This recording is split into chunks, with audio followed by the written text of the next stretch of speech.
जय माता दी दोस्तों, वर्ल्ड बेस्ट मैजिक में आपका हार्दिक स्वागत है। कैसे हैं आप सब, ये बताने के लिए कमेंट बॉक्स में जय माता दी ज़रूर लिखें। दोस्तों, आज हम इस वीडियो में बात करेंगे कि वट सावित्री के व्रत में क्या खाना चाहिए और क्या नहीं खाना चाहिए। साथ ही बहुत लोगों का ये भी सवाल है कि वट सावित्री का व्रत निर्जल रखना चाहिए या फलाहार करके, या फिर वह भोजन भी कर सकती हैं। तो इस वीडियो में आपको मैं यही जानकारी देने जा रही हूँ।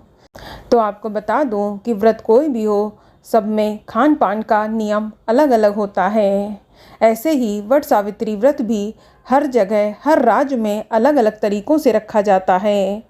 बहुत सी जगह पर वट सावित्री व्रत वाले दिन बरगद की पूजा करने तक का निर्जला उपवास रखा जाता है और उसके बाद व्रत का पारण कर लिया जाता है। बहुत सी जगह पर पूजा करने के बाद मीठा भोजन ग्रहण किया जाता है। इसमें जो पूजा में आपने पुए, गुलगुले, पूड़ी आदि बनाई हैं, वही दिन भर खाया जाता है। या कहीं कहीं पूजा करने तक तो निर्जला व्रत धारण करते हैं, लेकिन पूजा करने के बाद वह पूरा दिन फलाहार ग्रहण करते हैं और अगले दिन सुबह व्रत खोलते हैं। इसके अलावा कहीं कहीं ये भी परंपरा है कि पूरा दिन का निर्जला व्रत धारण किया जाता है और व्रत अगले दिन सुबह खोला जाता है। तो ऐसी स्थिति में आप वही करें जैसा कि आपके परिवार में होता आया हो, आप उसी नियम को फॉलो करें। इस बात का विशेष ध्यान रखें।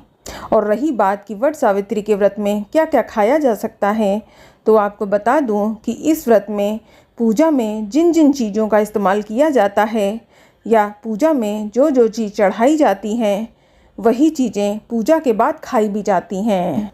जैसे वट सावित्री की पूजा में पूड़ी, गुलगुले, पुए, चने, आम, खरबूजा आदि जैसी चीज़ें चढ़ाई जाती हैं, तो पूजा के बाद इन्हीं चीज़ों का सेवन भी किया जाता है।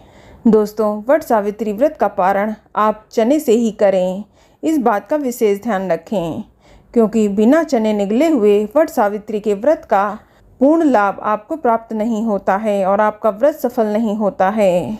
सबसे पहले पूजा करने के बाद आप भीगे हुए चने और एक वट वृक्ष की कोपल को पानी की सहायता से निगलें। इसके बाद ही कोई अन्य चीज़ अपने मुंह में डालें। दोस्तों, चने निगलने के बाद आप प्रसाद में चढ़ाए गए पूड़ी, पुए, खरबूजा, आम, ककड़ी, खीरा, चने की सब्जी आदि बनाकर ये सब चीज़ें खा सकती हैं। ध्यान रखें कि पहले आप प्रसाद ग्रहण करें, बाकी अनाज बाद में खाएं। और अगर आपके घर में पूजा करने के बाद व्रत खोलने के बाद भोजन ग्रहण करने की परंपरा है, तो आप ध्यान रखें कि व्रत वाले दिन सिर्फ आप सात्विक भोजन ही ग्रहण करें। इस दिन तामसिक चीज़ें ना खाएं। आप व्रत खोलने के बाद प्याज लहसुन से बना हुआ खाना ना खाएं। और यदि आपके यहाँ व्रत खोलने के बाद सिर्फ मीठा भोजन खाते हैं, तो ध्यान रखें कि आप सिर्फ एक अनाज का ही सेवन करें। आप आटे की पूरी, गुलगुले, पुए, हलवा आदि बनाकर खा लें।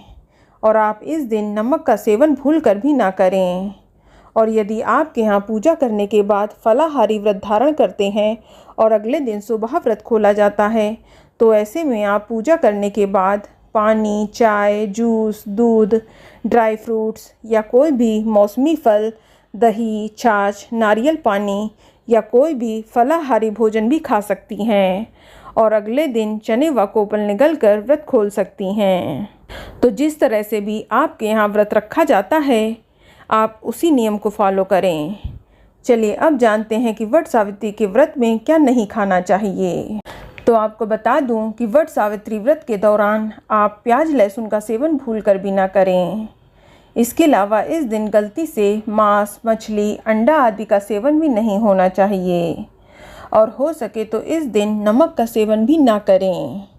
साथ ही वट सावित्री व्रत वाले दिन आप खट्टे फलों का भी सेवन ना करें और ना ही डिब्बे वाले कोई पैक्ड आइटम खाएं। इस बात का भी विशेष ध्यान रखें।